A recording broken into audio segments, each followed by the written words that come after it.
This is Barry Zalma speaking for Claim School Incorporated with another true crime of insurance fraud video. This one, number 77, entitled "This One Isn't Fiction," because no one would believe it. I received a copy of Findings of Fact and Conclusions of Law in a case filed in the U.S. District Court for the Central District of California, entitled Cigna Property and Casualty Insurance Company versus Polaris Pictures Corporation, U.S. Inbanco Ltd, Continental Pictures Corporation, Paul Ebeling, Kendall Earl Capps, Adrian Wirtz, and Jacob Weitzman. They're docketed as case number CV932259JSL. On February 20, 1997, United States District Court Judge J. Spencer Letts found a lawyer and others had committed fraud and purchased a policy of marine insurance for the sole purpose of sinking a boat and collecting on the insurance. The findings of Judge Letts read better than I could ever imagine or create fictionally. Here are parts of what Judge Letts concluded. Quote, "The evidence presented to the court convinces the court that according to the overwhelming weight of the evidence that defendants Polaris Pictures Corp. And U.S. Inbanco Ltd. conspired with at least one of the named defendants in this action and a non-party lawyer, defined as the lawyer conspirator, to engage in a very sophisticated fraud to collect insurance proceeds from the plaintiff, Cigna Property and Casualty Insurance Company, a marine insurer. In essence, the fraud intentionally concealed from Cigna the material fact that the conspirators' purpose in purchasing the insurance from Cigna was not to protect themselves against the risk of an unknown future event, but rather to precipitate an accident which would allow them to collect on it. As a result, a judgment of rescission of the policy issued to Polaris and Inbanco is warranted.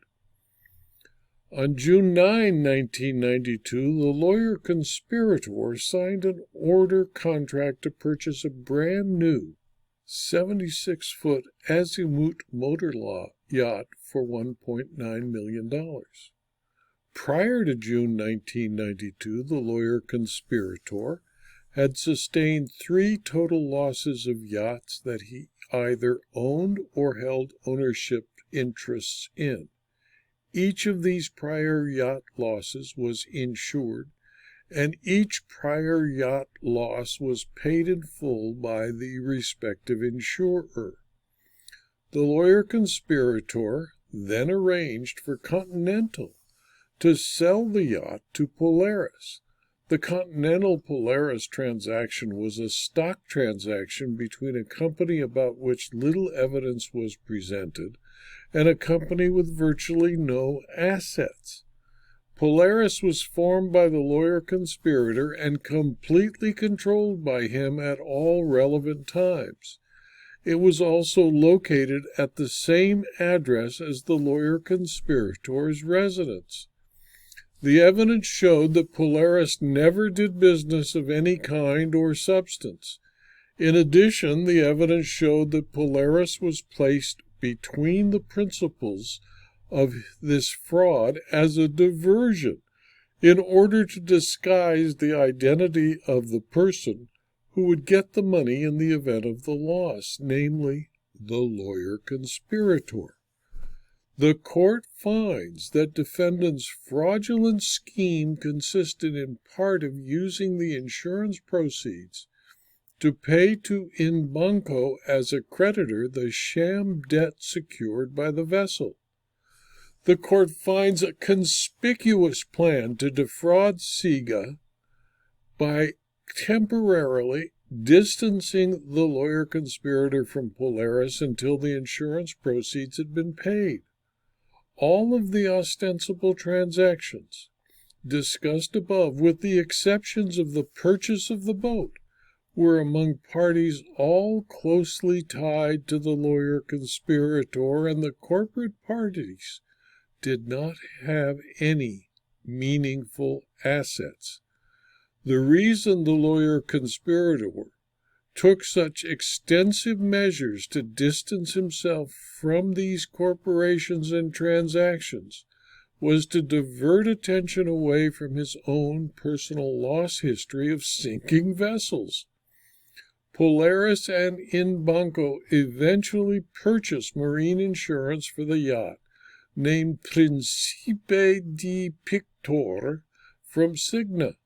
The application for the insurance also failed to state the material fact that Polaris and Inbanco's purpose for purchasing this insurance was to collect on it, and that a pre-planned event for the destruction of the yacht and collection of the insurance was soon and certain to occur. The yacht was scuttled on November 7, 1992, 2 weeks after the policy was issued, off the coast of Italy during its maiden voyage. The lawyer conspirator was on board at the time. The account of the scuttling from the lawyer conspirator was that the yacht, allegedly worth $3.5 or $3.62 million, and the lives and bodies of the people on it, was entrusted to a person met for the first time in a dockside restaurant in Naples. This person, whose documents were written in a foreign language, brought with him 2 other persons who did not speak English, and 6 black duffel bags with undisclosed contents. The 3 strange men were allegedly applicants for the jobs of captain and crew. The court finds defendants' claim to be wholly preposterous. The court finds the account of the scuttling so incredible that standing alone it would raise serious questions as to whether the boat was deliberately scuttled.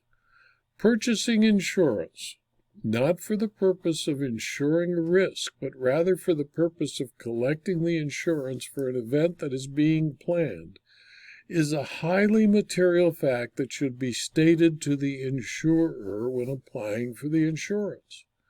The lawyer conspirator was without any credibility as a witness, and he looked, acted, and sounded very much like a conspirator in a dishonest scheme. The lawyer conspirator's testimony was not cogent, and his financial records were very difficult to follow." Close quote.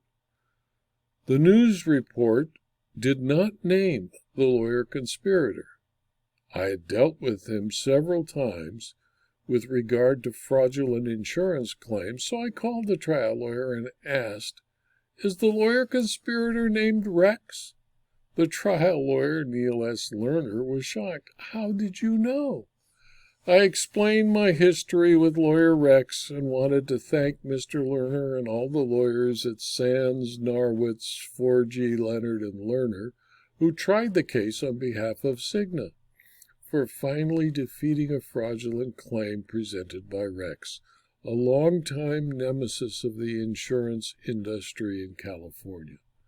I also wish to thank Judge Letts for seeing through an insurance fraud and recognizing that an insurance company can be victimized by an insured. At the direction of Judge Letts, the lawyer, Rex DeGeorge, was prosecuted by the U.S. Attorney and convicted of mail-and-wire fraud with regard to the sinking of the boat involved in the civil case. He is now serving a long sentence in federal prison. This video was adapted from my book, Insurance Fraud Costs Everyone, which is a supplement to my 2-volume treatise, Insurance Fraud 2nd Edition, all of which are available as Kindle books, paperbacks, and hardcover from Amazon.com. If you found this video to be interesting or useful to you, please When you view it on Rumble, click on the Rumble button, and when you view it on YouTube, click on the like button. Thank you for your attention.